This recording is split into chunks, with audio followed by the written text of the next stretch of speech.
Buenas. 26 de julio, 2:39 de la tarde.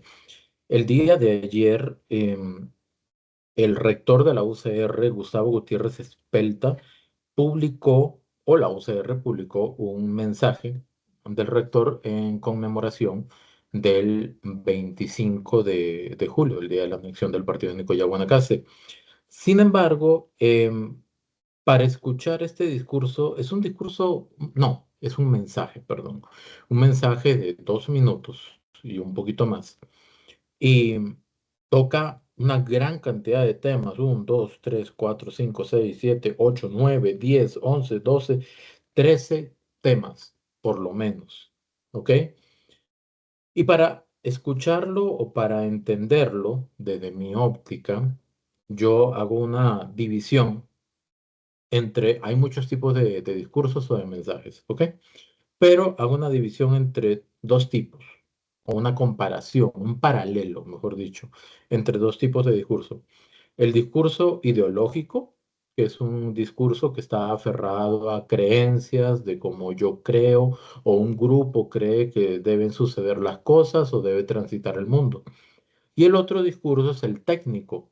El técnico no se va por expresiones como, por ejemplo, es que hace mucho calor. Eso más bien puede ser algo como subjetivo. El técnico diría, tenemos una temperatura de 34 grados centígrados. Ya eso es mucho calor, ¿verdad? Ya ahí podemos entender el nivel de calor que está sucediendo o haciendo en ese momento en algún lugar.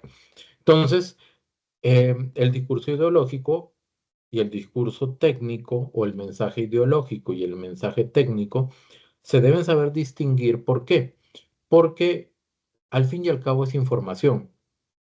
Y cuando nosotros consumimos información, podemos esencialmente hacer dos cosas. Uno, recibir lo que me están dando de información y creerlo como si fuera un dogma de fe. O dos, desarrollar criterio en cuanto a eso que he escuchado, cuestionarlo incluso y tratar de entender cuál es el fondo o el sustento de aquello que se dice. Dicho esto, voy a compartir el mensaje del rector y siempre, como se lo digo, con todo el respeto y en el intento más grande de objetividad que puede existir, trato de hacer como una revisión o un análisis de lo que ahí se menciona, de lo que ahí se toca, con el fin únicamente de poder comprender un poquito mejor las cosas y al final daré una pequeña opinión. Son 2 minutos 55, es muy, muy corto y vamos a hacer pequeñas intervenciones nada más ahí. Vamos a ver.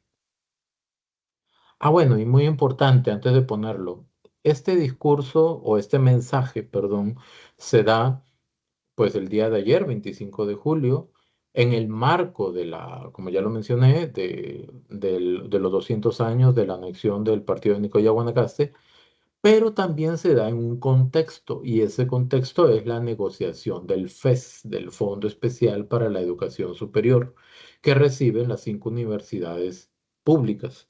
Entonces, en medio de ese contexto es que viene el mensaje del rector don Gustavo Gutiérrez. Ahora sí vamos a escucharlo. Cada 25 de julio recordamos las voluntades de ser parte de esta unidad nacional. Costa Rica tiene un territorio diverso. Somos un país con capacidad crítica, que sabe dialogar y encontrar acuerdos frente a los grandes desafíos nacionales.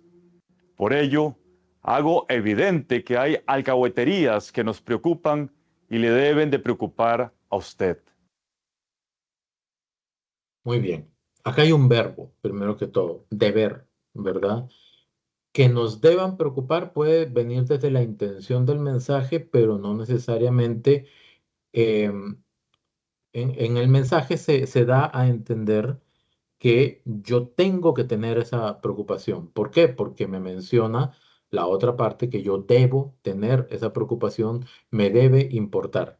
Entonces, es ahí donde uno, con mayor razón, debe ser pues muy crítico, minucioso y arqueológico casi, ¿verdad? Al momento de desenterrar el mensaje que se está dando. Y habla de alcahueterías. Entonces, para irnos a la definición exacta, ¿verdad? Es la acción de ocultar o encubrir los actos reprobables de alguien. ¿Ok? Estamos claros en eso. ¿Ok? Porque de repente vamos a acotar un poquito sobre eso posteriormente. Vamos a seguir leyendo. Hoy nuestros niños, niñas y jóvenes se forman en un sistema educativo en crisis, con una infraestructura deteriorada, docentes a quienes no se les paga ni se pagan los programas de formación y actualización. Se ha habilitado la enseñanza preescolar, la de una segunda lengua, la informática, en fin, transitamos por una ruta educativa que desconocemos y un sistema pauperizado por el incumplimiento del 8% del PIB previsto en la Constitución política. Muy bien, vamos a ver. De que el sistema educativo está en crisis, yo creo que todos estamos de acuerdo, o la gran mayoría, o una parte, o algunos, mejor dicho, para que no haya una generalización. Estamos de acuerdo que el sistema educativo público está en crisis desde hace mucho tiempo, desde hace muchísimos años, que se evidenció con la pandemia, se hizo más notorio, eso sí, pero el sistema educativo como tal es altamente complejo, tiene una población muy grande, una planilla gigantesca y de primera mano se los puedo decir, porque aunque yo no he trabajado en el MEP por espacio de 7, 8 años, le he dado clases a profesores del MEP en la licenciatura en docencia en la que yo doy clases y entiendo todos los retos que ellos se enfrentan, desde el reto de modernizar la educación, el reto de que hayan pruebas estandarizadas de algún tipo que de alguna manera desconoce las diferentes formas de aprendizaje, la actualización docente. Hay docentes que, no todos, hay algunos docentes que parece que no tienen la vocación de ser docentes. Y sin contar todos los temas que menciona aquí el señor rector, que por ejemplo menciona el tema de los pagos, el tema de incluso de la misma ruta. Sin embargo, cuando uno analiza el tema de la ruta de la educación, uno lo tiene que ver, uno tiene que analizar la gestión educativa desde dos áreas, desde la parte administrativa y desde la parte académica. ¿Ok? Son dos mundos distintos. Desde la parte administrativa hay un montón de cosas que solucionar y obviamente también desde la parte académica, pero hay una canción de un grupo, ¿cómo se llama? No me acuerdo cómo se llama el grupo, pero dice, cuando el amor se acaba es mejor cambiarlo en vez de repararlo. De repente el sistema educativo necesita como un reinicio de cero, una reconstrucción más que una reparación, que eso ideológicamente puede sonar muy fácil, pero es sumamente complicado o hasta imposible. Lo que hay que hacer es irlo reparando, tratar de repararlo a lo largo del tiempo.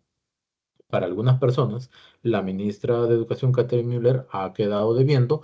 Para otras personas, ven algunas de las acciones que se han concretado y creen que no. Yo me voy a mantener totalmente neutral en eso porque yo estoy solicitando una entrevista justamente con la ministra y quiero hacer preguntas muy puntuales, ojalá que se pueda concretar, muy puntuales para entender realmente cuál es el estado de la educación. En todo caso, siendo la UCR la universidad pública más grande y una de las más grandes de la región, yo creo que hubiera sido sumamente interesante que, no sé si lo han hecho, si lo han hecho, quisiera conocerlo, que dentro de las escuelas que tiene la UCR hayan propiciado, estimulado o generado investigación que agarre los resultados de la propia investigación con los resultados del estado de la educación y se hagan propuestas concretas de lo que se debe hacer para mejorar el sistema educativo. Porque una de las cosas que la universidad pública genera justamente es investigación, también la privada, pero la pública tiene un presupuesto especial para eso. Entonces sería sumamente interesante saber qué investigaciones ha hecho la UCR sobre ese tema para ofrecer eh, medidas, ¿verdad? Acciones concretas que puedan ir mejorando el sistema educativo que Estamos de acuerdo, hay una etapa constante, pues, de crisis en esto, ¿verdad? Entonces, continuamos. Hay otra serie de alcahueterías que como sociedad no debemos tolerar. El irrespeto a los medios de comunicación y la libertad de expresión, la creciente violencia contra las mujeres y a su capacidad como tomadoras de decisiones. Uy, acá hay dos temas sumamente interesantes. Primero, se habla del irrespeto a los medios de comunicación. De repente algunas personas pueden asumir o entender o afirmar de que ha habido un irrespeto a los medios de comunicación por el tema de la confrontación que ha habido entre el gobierno y específicamente tres medios de comunicación. Sin embargo, también hay que entender que los medios de comunicación, por ser medios de comunicación, no tienen la verdad absoluta, tienen enfoques periodísticos que no representan verdad, representan enfoque, representan versión de los hechos. ¿Ok? Siempre o cada vez que se puede, yo comento eso en los videos. A mis estudiantes yo les digo, ¿quieren entender la realidad? Vean la conferencia de prensa de los miércoles y después lean los medios de comunicación, al menos 3, 4, 5, y háganse una idea de qué es lo que está pasando realmente. Yo no tengo que decir que el medio de comunicación X, Y, Z sea bueno o sea malo. Yo creo que las personas, como dice el rector, tienen la capacidad, el criterio para poder entender qué es lo que está sucediendo. Y en el caso de los medios de comunicación, la situación es bastante compleja, ¿verdad? O sea, desde el momento en el que se modifica la pauta estatal, comienzan a haber conflictos, interviene el Colegio de Periodistas, que dicho sea de paso, recuerdo que después de la comparecencia de la presidenta no me quiso dar la entrevista para profundizar en algunos temas técnicos que eran muy importantes diciendo de que todo estaba aclarado y si uno pide una entrevista es porque hay cosas que no están claras. Em, entonces, si ha habido irrespeto, ha sido de las dos partes, no solamente de una. Eso no sería objetivo ni correcto. Yo no voy a decir que el gobierno sí, el gobierno de alguna manera no le ha faltado el respeto a los medios de comunicación. Yo en realidad creo que ha contestado, ¿verdad? Y en algunos casos de manera bastante emocional, ¿ok? Pero que los medios de comunicación, algunos, subrayo y en negrita, algunos medios de comunicación se han excedido y no han llevado a cabo la labor periodística con la rigurosidad del balance que se requiere, eso también es cierto. ¿Ok? Entonces, si hablamos del irrespeto de los medios de comunicación, yo creo que lo correcto hubiera sido mencionar el conflicto que hay entre el gobierno y los medios de comunicación, porque ahí le damos su cuota a cada uno. No solamente victimizar a algunos medios de comunicación. Segundo, la libertad de expresión.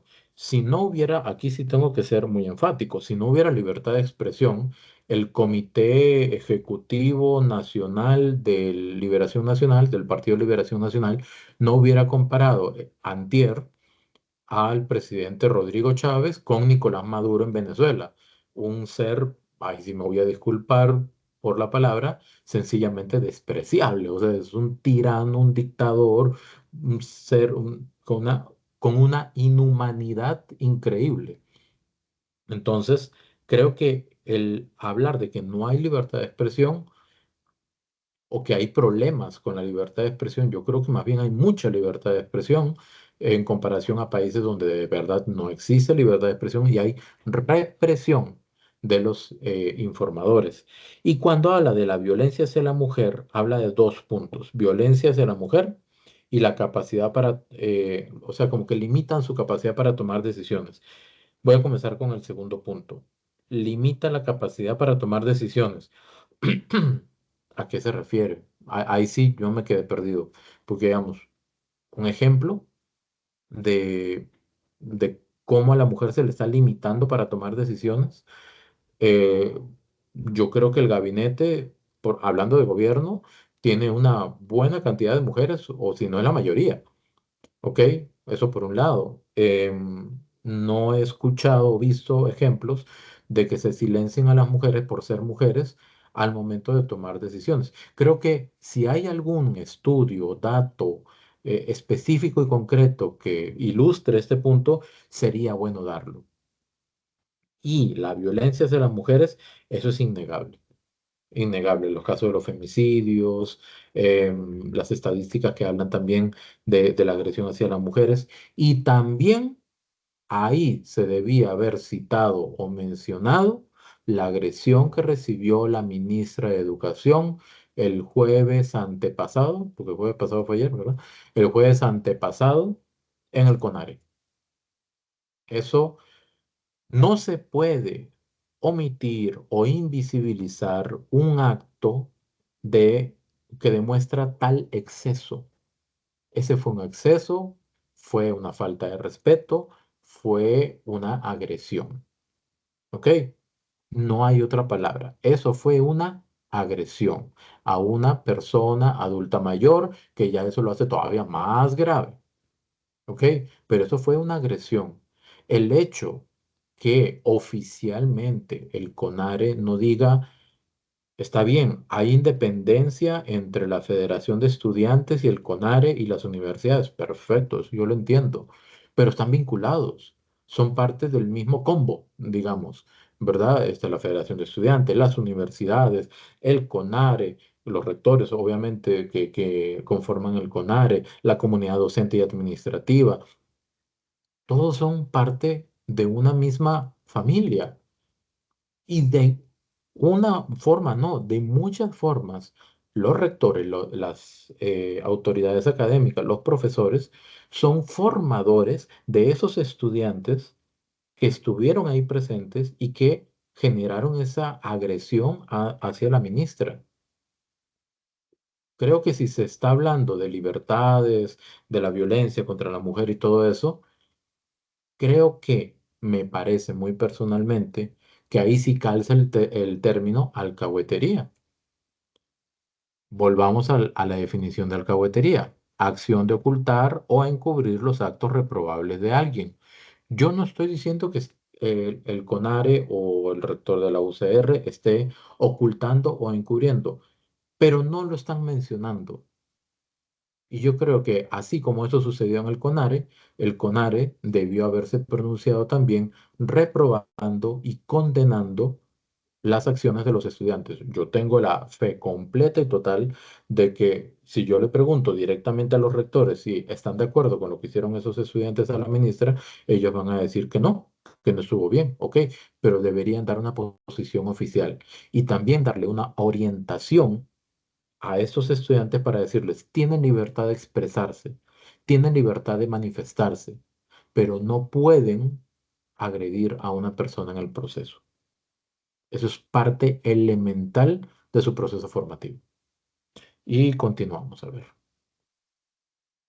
La tala y destrucción de los recursos naturales, como la que ocurre hoy día en el refugio Gandoca Manzanillo, Tesoro Verde del Caribe o en Montezuma. El desmantelamiento del agro nacional, poniendo en riesgo el arroz y los frijoles. Ok, dos puntos acá. La tala en Manzanillo, ¿verdad? En la reserva de Manzanillo, Montezuma, Gandoca, Manzanillo, Montezuma. Bien, hasta donde entiendo, eso está en proceso de investigación, entonces vamos bien ahí. Si eso, pues, resulta con culpables y con tala ilegal y todo eso, pues que se proceda con todo lo que la ley indique. Entonces, mencionar eso está bien, pero creo que habría que mencionar también de que esos procesos, o al menos el de Manzanillo, no sé el otro, desconozco en ese momento, están judicializados, están en proceso de investigación. Entonces, más bien exhortar a que el Poder Judicial llegue hasta las últimas consecuencias con esa investigación. Eso estaría súper bien, ¿verdad? No dejarlo como en el aire o a la interpretación libre de que no se está haciendo nada. No, efectivamente se está haciendo algo. Y el desmantelamiento del agro nacional, bueno, el tema del arroz, de la ruta del arroz y todo eso, pues ha sido bastante complicado. Hubo unos frenos legales en el proceso. Creo que como universidad la UCR debe tener datos concretos, duros, que puedan definir si ha habido afectación al agro, sí o no, con las políticas públicas y determinarlos en cifras que nos hagan dar cuenta realmente cuál ha sido el impacto si lo ha habido. ¿Ok? Hacer una relación directa entre las políticas públicas y la afectación de estos sectores. Yo repito, como universidad deben tener acceso a harta información y si no la tienen, pues la pueden generar por medio de la investigación, ¿verdad? Seguimos. El irrespeto a la separación de los poderes de la República, con un claro interés en su debilitamiento y concentración de poder. La propuesta de proyectos de ley que debilitan la fiscalización del buen uso de los fondos públicos. Dos temas más. El irrespeto a la separación de poderes. Bueno, a ver, si la Asamblea Legislativa lleva a cabo sus procesos, su ritmo, sus comisiones, al ritmo que se decide por medio de la mayoría, si la Asamblea Legislativa incluso hace un voto de censura contra la ministra de Educación, pues hay independencia de poderes, por lo menos de la Asamblea Legislativa. Si el gobierno de la República ejecuta, propone o trata de hacer cosas dentro del marco de la legalidad, porque no encuentro un ejemplo en el que se haya llevado a cabo algo al margen de la legalidad, entonces hay separación de poderes también. Y si el Poder Judicial, entre otras cosas, todavía mantiene el tema de las pensiones especiales que tienen, ¿verdad? Entonces quiere decir que hay independencia de poderes. Creo que no hay un irrespeto en ese sentido a la independencia de poderes y cuando habla, bueno, ese es mi criterio personal. Ahora, repito una vez más, si el rector de la UCR está mencionando esto, pues de repente tiene elementos objetivos, duros, fácticos, concretos que pueda mencionar fuera de interpretaciones para poder entender ese punto de vista.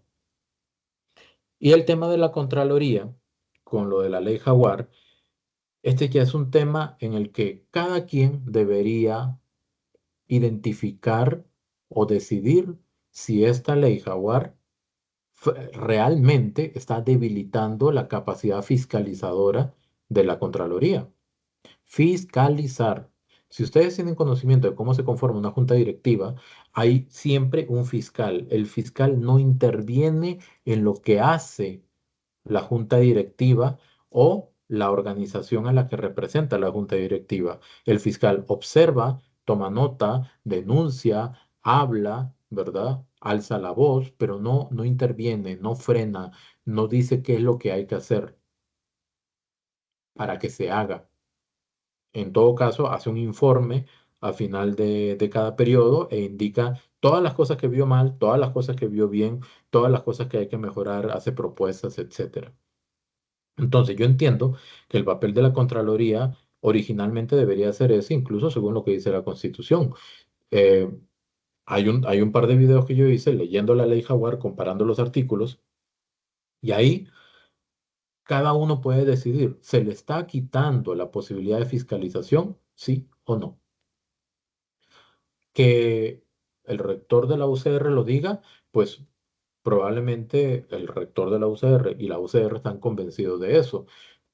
Pero creo que como ente de enseñanza en educación superior debería estimular, promover e invitar a la población a que haga una lectura de la ley Jaguar o incluso hacer programas, videos, debates objetivos sobre la forma en que impactaría la ley Jaguar. Yo creo que no es de repente lo más recomendable decirle a la gente, usted tiene que pensar que el proyecto de la ley Jaguar va a debilitar la institucionalidad y a la Contraloría y la fiscalización de del correcto uso de los recursos públicos. Y que la otra persona me diga, sí, está bien, voy a pensar eso. Yo creo que no sería lo más recomendable, sino estimular a la gente a que haga su propia investigación, su propio estudio o preparar el material para que la gente pueda verlo y tomar su decisión, tomar su parecer. Nos preocupa, y mucho, la alcahuetería que debilita la caja y que quiere hacer negocios con la salud de los costarricenses. Todo un listado de ocurrencias destructivas con falsas ideas de cambio. Ok, entonces, si el rector de la UCR define que lo que hace el gobierno o lo que está proponiendo el gobierno son ocurrencias destructivas con falsas ideas de cambio, yo creo que primero que todo está haciendo uso total y completo de su libertad de expresión y nadie lo va a juzgar por eso. Es su opinión o la opinión de la organización, de la UCR como tal. Entonces no debería haber un señalamiento o una aseveración de que la libertad de expresión está en tela de duda o en peligro en algún sentido. Em, Usar estas definiciones, ¿verdad? Creo que también es un motivo para poder sustentarlas con argumentos, pues, concretos, objetivos y sólidos. Proyecciones, números, estudios, estadísticas, todo lo que se puede generar con una tremenda universidad de ese tamaño, que dicho sea de paso, se lleva la mayoría del FES, ¿verdad? Tengo entendido que en un estudio del 2017, que lo mencionó Evelyn Fachler por Tres Razones de Radio Colombia en la entrevista con el rector de la UNED, indicó de que el 81% del FES se iba en salarios. Creo que más de la mitad del FES se lo lleva la UCR, lo demás se lo reparten las otras universidades. No tengo el dato actualizado ahorita, la verdad. Estaría como dando un dato un poquito al aire de repente, pero sí por ahí va. ¿Ok? Y el rector de la UNED comentó de que ellos han puesto un tope de que nadie gana más de 4 millones de colones, más o menos lo que gana el presidente. Y tengo entendido que en la UCR hay salarios de 8 y 9 millones de colones, que incluso hay profesores que ganan 8 millones de colones. Me imagino que son profesores de tiempo completo, pero eso quintuplica y más todavía lo que gana un profesor en universidad privada en tiempo completo. Entonces, creo que hay cosas que analizar ahí. Ahora, hay muchas personas que dicen, no, es que a la UCR hay que hacer que bajen los salarios en la UCR o en las universidades públicas. Por más de que esto pueda concebirse para algunos como un tema de justicia social, digámoslo así, creo que objetivamente es difícil o imposible, porque eso sería cambiar las condiciones laborales de una persona y me imagino que hay leyes que evitan justamente de que a uno le digan, vea, usted está ganando 1 millón, a partir de mañana va a ganar 200.000. Yo creo que eso va a ser bastante complicado. Entonces, por ese lado, creo que sí sería importante tomar eso en consideración, ¿verdad?